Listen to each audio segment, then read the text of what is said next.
예배에 참석한 사랑하는 모든 성도들 위해 하나님의 크신 은혜와 사랑이 주님의 평강에 함께 하시기를 주님의 이름으로 축원합니다. 오늘 말씀 배경을 보면 예수님이 십자가에 죽고 그리고 무덤에 장사가 됐습니다. 금요일 날 오후 3시부터 6시 사이 이 짧은 시간에 장례가 치러졌어요. 그리고 나서 오후 6시부터 금요일 오후 6시부터 토요일 오후 6시까지는 안식일이니까 밖으로 이렇게 돌아다닐 수가 없어요.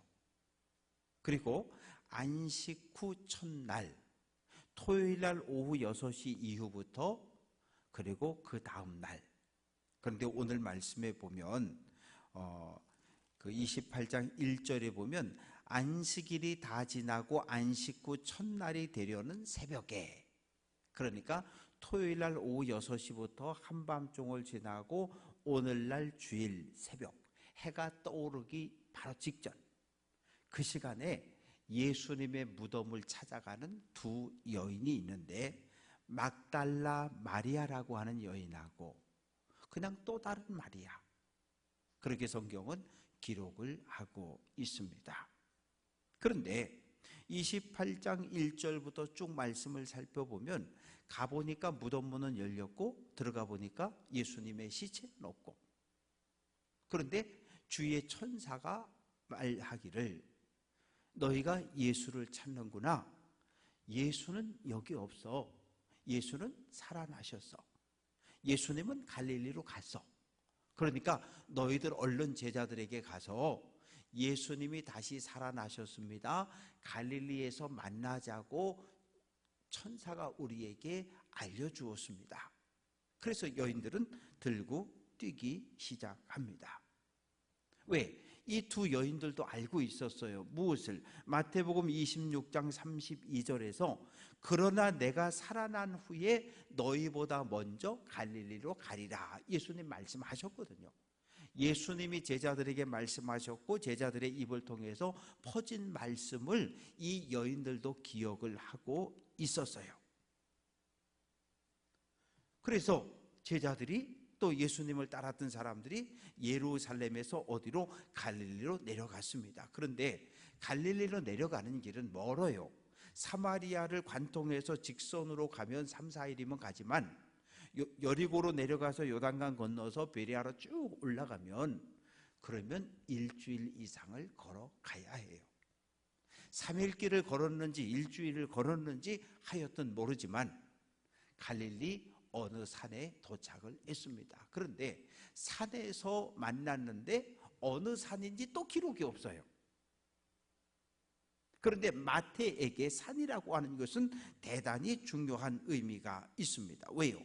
하나님의 뜻이 선포되고 하나님의 뜻이 계시되고 예수님의 말씀이 선포되어진 것이 바로 산이었고 또 하나님 앞에 나아가 기도하는 장소가 산이었기 때문입니다. 26장 32절에서 또 오늘 7절에서 10절에서 갈릴리에서 만나자, 갈릴리에서 만나자, 갈릴리에서 만나자. 아니 제 생각에는 아니 뭐하러 갈릴리까지 가요?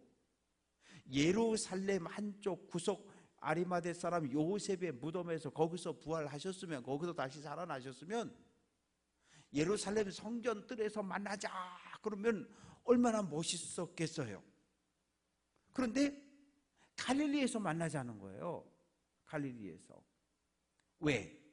예수님의 사역의 출발, 사역의 시작이 갈릴리였습니다.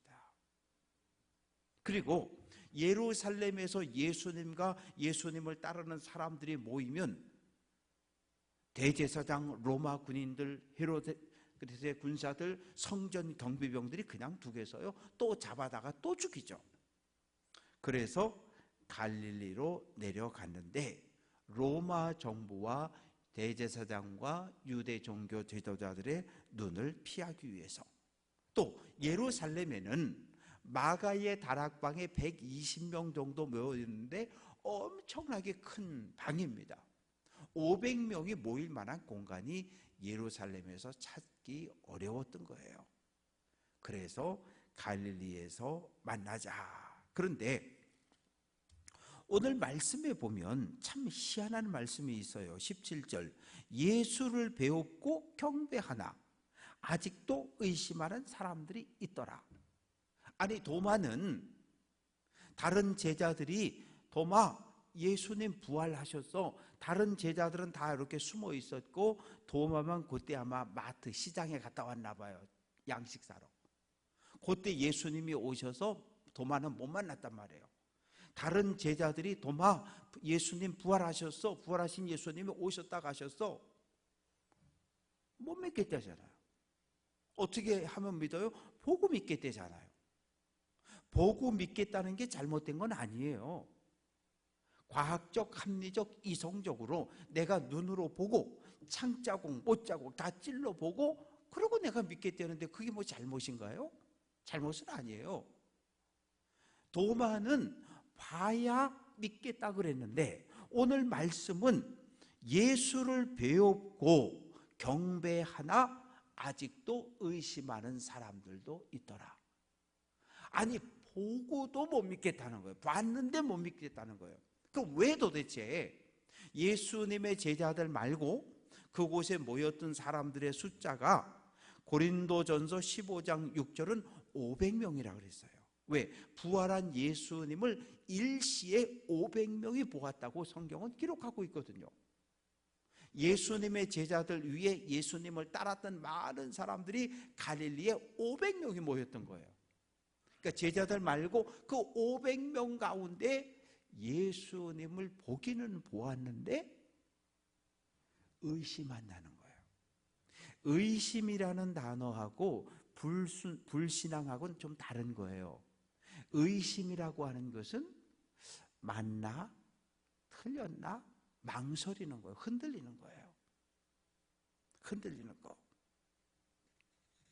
그래서 그 의심하다라고 하는 이 단어 자체가 망설이다. 그러면 왜 예수님 부활했는데 부활한 예수님을 보면서도 의심했을까?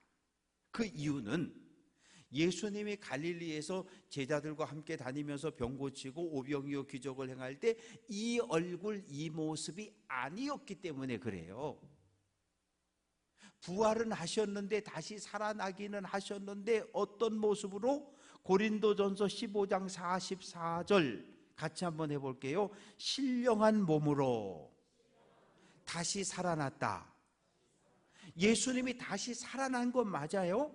그런데 십자가를 지고 가던 그 모습, 오병이어의 기적을 행하던 그 모습, 귀신을 쫓아내던 그 모습으로 부활했다면 예수님의 제자들도 500명도 와 예수님 만세하고 막 소리를 질렀을 거예요.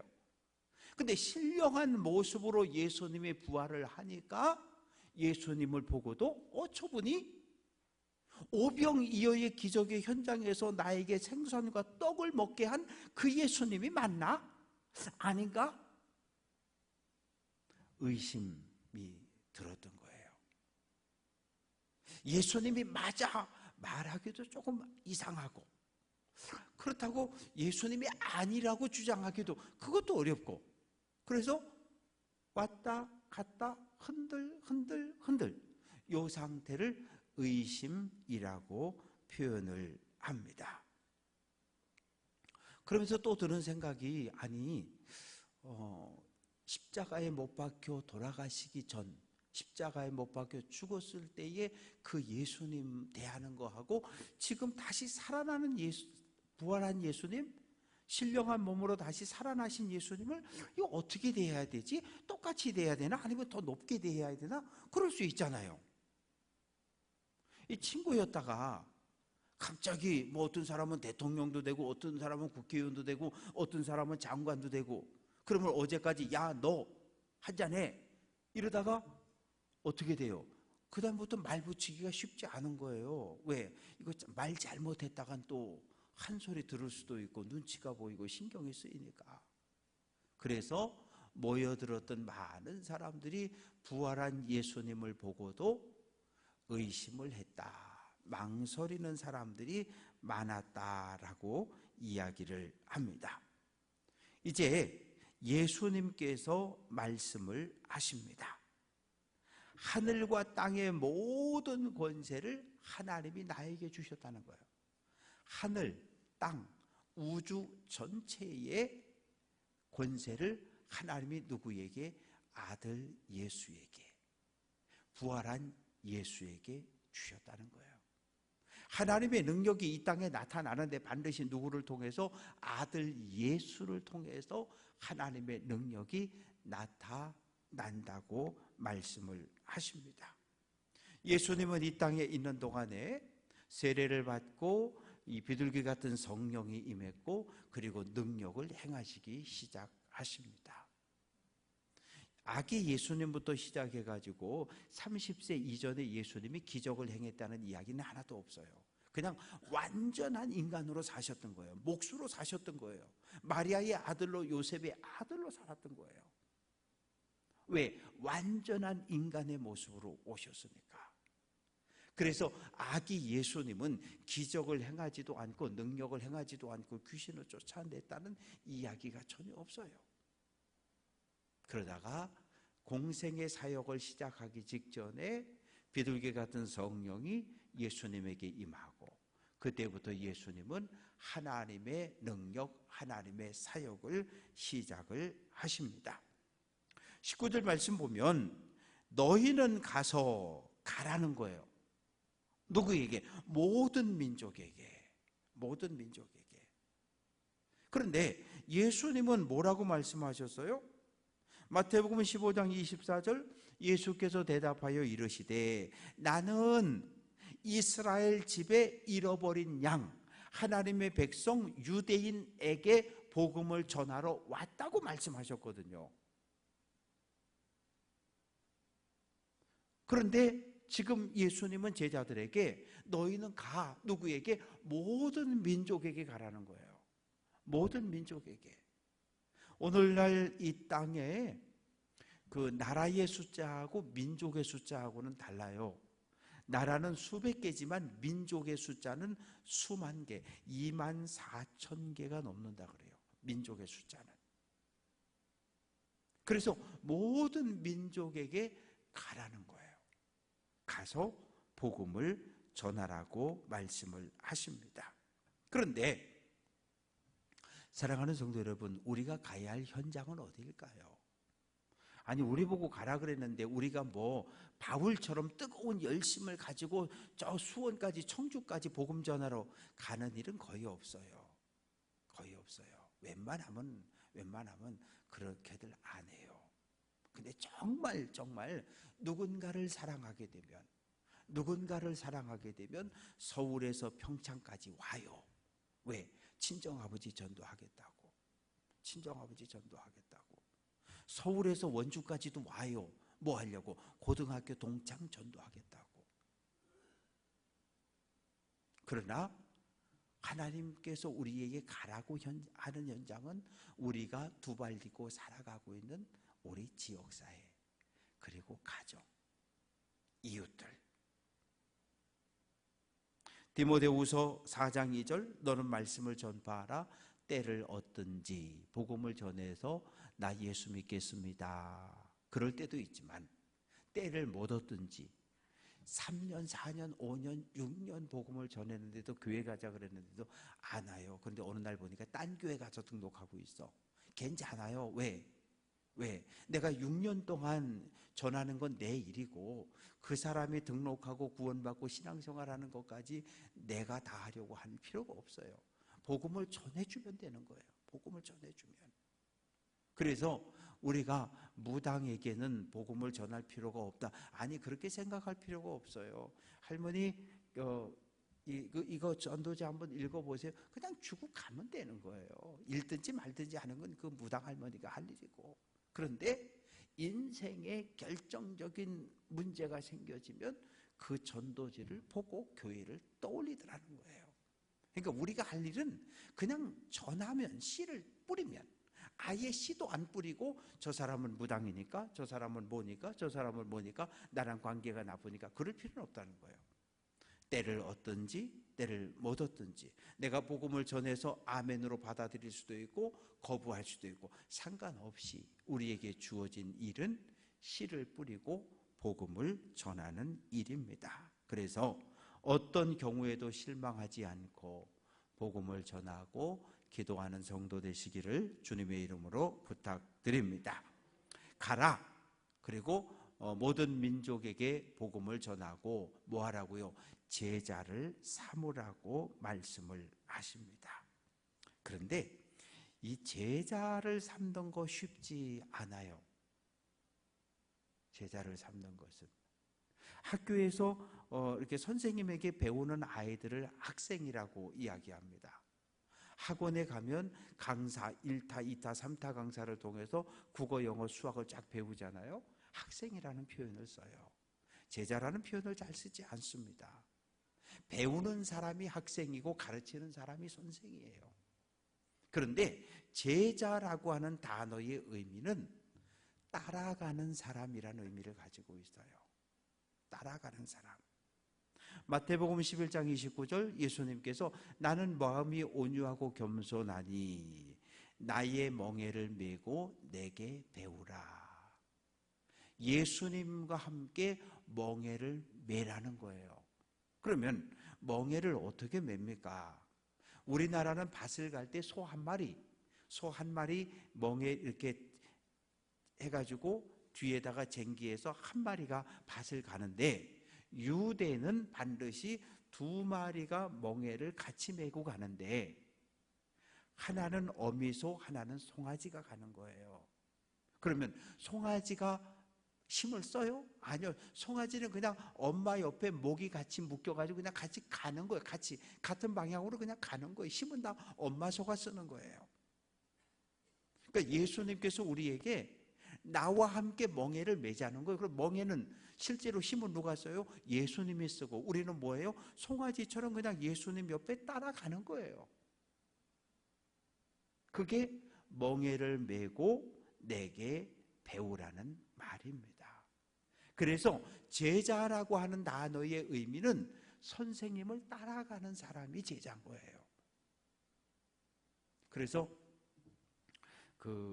이 도자기 만들 때 보면 선생님이 있고 그 밑에 훈련받는 제자들이, 훈련생들이 여럿이 있잖아요. 뭐 가가지고 한 달, 2달, 1년, 2년 배웠다고 제자 소리 합니까? 못하는 거예요. 선생님 밑에서 10수년, 20년, 30년 배워서 선생님이 너 지금부터 내 제자해라. 제자로 인정해 주고 인정을 받아야 되는 거예요. 그 선생님을 수십 년 동안 그 선생님의 그림자도 밟지 않고 그 선생님이 가지고 있는 모든 지식, 학문, 그리고 기술을 그대로 다 전수받는 사람, 그리고 선생님이 걸어가는 그 길을 함께 따라가는 사람, 이 사람을 성경은 제자라고 이야기합니다. 마태복음 4장 19절 말씀하시되 같이 한번 해봅니다. 나를 따라오라. 베드로와 안드레를 갈릴리 바닷가에서 만났어요. 만났는데 예수님께서 두 형제를 향해서 나를 따라오라 그랬더니 곧 그물을 버려두고 예수님을 따라갔다. 예수님은 제자들을 선택할 때 나를 믿으라 이렇게 말씀 안 하셨어요. 나를 따라오라.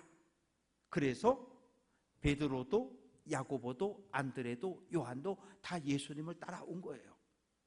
예수님께서 가버나움에 있는 세관을 지나가시다가 세관에 세리가 앉아 있는데 이름이 마태예요. 마태를 향해서 나를 따라오너라 그랬더니 사표 딱 써서 사표 내고 곧바로 일어나서 예수님을 따라왔어요.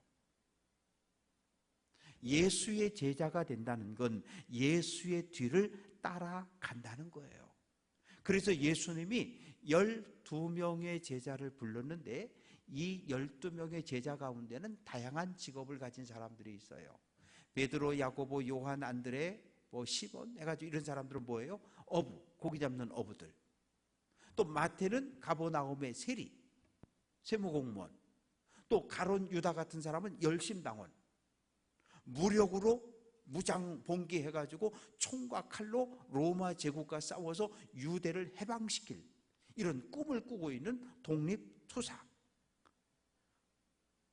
12명의 제자 가운데 가정을 꾸린 사람은 베드로 딱 한 사람밖에 없어요. 베드로만 20세가 넘어서 가정을 꾸렸어요. 왜요? 성전에 들어갈 때 성전세를 내라 그러잖아요. 성전세는 20세 이상 유대 남자가 반세겔을 내는 거거든요. 근데 예수님이 낚시를 던져서 물고기가 올라와서 입을 열었더니 한 세겔짜리가 있었다 그랬잖아요. 예수님 반세겔, 베드로 반세겔. 왜? 20세 이상 남자는 둘밖에 없으니까. 베드로는 가정을 꾸렸고, 그리고 가장 젊은 제자는 사도 요한으로 15살 전후였습니다. 다양한 신분, 다양한 성격. 베드로 승질 엄청 급한 사람이에요. 말보다 주먹이, 말보다 행동이 먼저 나가는 사람.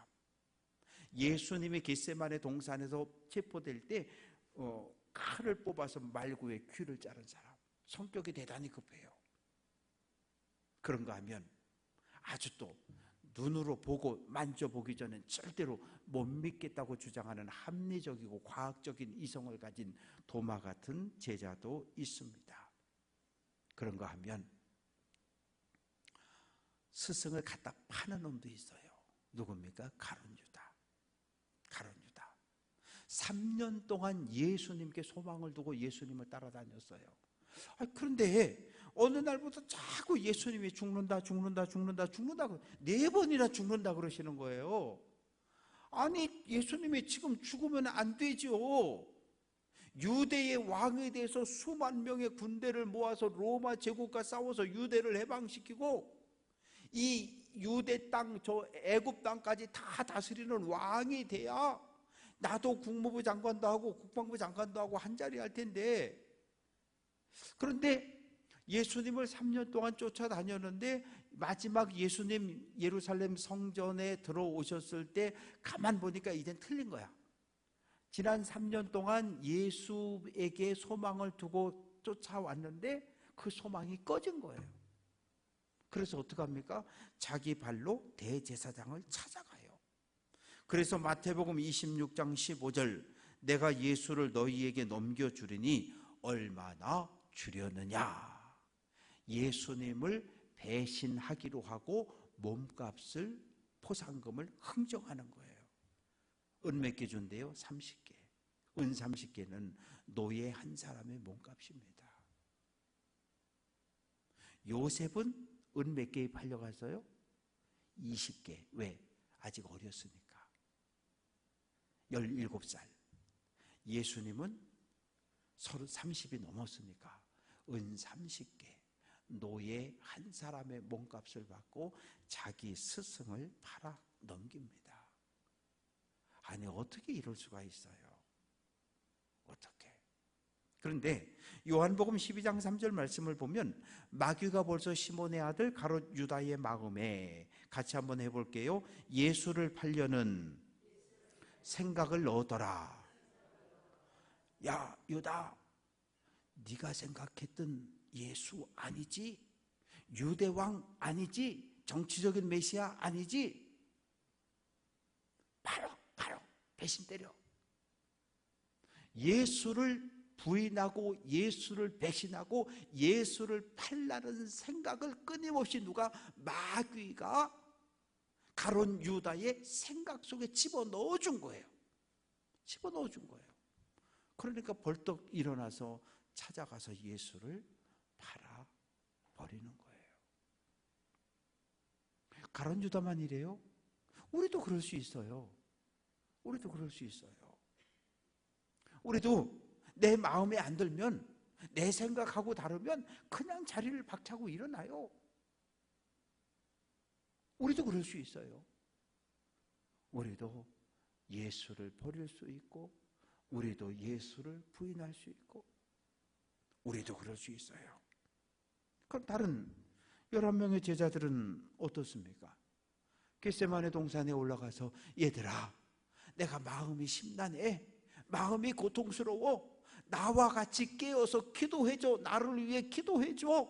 부탁하고 부탁했지만 제자들은 모두 졸고 잠들었어요. 예수님 체포당하는 그 순간, 마가복음 14장 50절, 제자들이 다 예수를 버리고, 같이 한번 해봅니다. 도망쳤다. 도망쳤어요. 정말 예수의 제자라면 우리 선생님 못 잡아간다고, 날 잡아가라고, 날 대신 잡아가라고 이래야 되잖아요. 아니면 예수님이 끌려가면 나도 잡아가라고, 나도 잡아가라고 그 뒤에 줄줄줄 걸어가야 되죠. 그게 참 제자의 모습인데, 예수님이 체포당하는 그 모습을 보자 그냥 다 튀어서 도망쳐 버렸어요. 이것이 3년 동안 예수님과 동행하고 3년 동안 예수에게 훈련받고 교육받은 시험 결과예요. 여기까지만 보면 12명의 제자는 모두 F. 그러면 퇴학. 이건 제자가 아닌 거야. 이건 다 잘라버려야 돼. 그냥 다 쫓아버려야 돼. 제자가 아니니까. 가정을 한번 보십시오. 가정에 어려운 일이 생겼습니다. 그러면 가족들이 어떻게 합니까? 똘똘 뭉치는 거예요. 아버지가 아프든지 엄마가 아프든지 가족 중에 누가 하나 아들이 사업이 잘못됐든지 그러면 온 가족이 똘똘 뭉치는 거예요. 똘똘 뭉치면 그 문제가 해결되어져요. 그런데 야, 네가 잘못하니까, 네가 사업 확장하다 그랬으니까, 네가, 아버지가, 엄마가 이러면 콩가루 집안이 되는 거예요. 그러면 그 집은 무너져요. 교회도 마찬가지예요. 교회도 어려운 일을 만날 수 있잖아요. 어려운 일을 만났을 때 똘똘 뭉쳐야 돼요. 똘똘 뭉치기만 하면 하나님의 은혜로, 하나님의 권능으로 문제를 해결할 수 있어요. 그런데 문제가 하나 생겼어요. 쫙 갈라져요. 동서남북으로. 바울파, 게바파, 아볼로파, 예수파 쫙 갈라져 가지고, 그리고 싸워요. 내가 옳다, 네가 옳다. 아니지. 대부분 싸움할 때는 나는 옳고 너는 틀렸다예요. 그래서 싸우는 거예요. 나는 옳고 너는 틀렸다는 거예요. 그래서 싸우는 거예요. 나의 옳음을 내려놓고 타인의 틀렸다는 말을 내려놔야 돼요. 그리고 물어야 돼요. 우리 기도해보자. 하나님의 뜻이 무엇인지 우리 한번 기도해보자. 하나님의 뜻이 오늘 이 시대 우리 교회를 우리가 쪼개는 걸 하나님이 기뻐하시는지. 하나님이 교회 쪼개, 그럼 쪼개는 게 맞아요. 근데 기도 안 해보고 쪼개는 건 그거는 불순종이고 불신앙이거든요. 가정이든 교회든 어려운 일을 만나면 똘똘 뭉쳐야 돼요. 뭉치면 이겨낼 수 있고, 뭉칠 때 하나님께서 함께 하시고, 하나님의 뜻을 물을 때 하나님께서 우리에게 영적인 분별력과 지혜를 주셔요. 그런데 기도하지 않아요. 국회하고 똑같아. 무조건 싸워. 국회의원 299명이 안 싸우고 통과시키는 건 딱 한 개밖에 없어. 자기네 월급 올릴 때 아무 소리도 안 해. 수당 올릴 때 아무 소리도 안 해. 그때는 다 찬성이야. 그러나 그 외의 모든 문제는 다 싸워. 교회는, 가정은 그러면 안 돼요. 왜? 우리 가정의 주인은 예수님, 우리 교회의 주인도 예수님이시기 때문에. 왜? 우리 몸은 성령이 거하는 성전, 내 몸의 주인도 예수님, 가정의 주인도 예수님, 교회 주인도 예수님이셔요. 우리는 예수님의 뜻, 하나님의 뜻을 묻고 살아가는 사람들이에요. 그런데 하나님의 뜻도 묻지 않고 예수님의 뜻도 묻지 않고 내 생각에는, 내 경험에 내가 옛날에 이렇게는 필요 없어. 교회 안에선 그런 얘기 하면 안 돼요. 다 내려놔야 돼요. 그래서 12제자인데 한 사람은 예수 팔아먹고, 그래도 양심의 가책이 있었는지 스스로 목숨을 끊었어. 자살했어요. 자기 목숨을 자기가 죽였어요. 살인이죠. 그리고 나머지 11명의 제자는 숨었어요. 참 어떻게 보면 이 제자의 길을 걷는다고 하는 것이 결코 쉽지 않은 것을 우리는 예수님의 12 제자들을 통해 보게 됩니다. 그리고 예수님께서 세례를 베풀어라. 성부와 성자와 성령의 이름으로 세례를 줘라. 그런데 초대교회는 예수의 이름으로만 세례를 주었다는 기록이 있어요. 그러나 지금은 예수님의 명령대로 성부와 성자와 성령의 이름으로. 저도 목회를 35년 정도 목회를 했지만 단 한 번도 이용우의 이름으로 세례를 준 적이 없어요. 왜? 세례는 개인 목사의 이름으로 주는 게 아니라 성부와 성자와 성령의 이름으로 세례를 베풀려는 예수님의 가르침에 순종하는 겁니다. 그리고 이제 20절, 내가 너희에게 분부한 모든 것을 가르쳐 지키게 하라. 너희에게 분부한 모든 것. 그러면 예수님이 도대체 뭘 가르쳤습니까?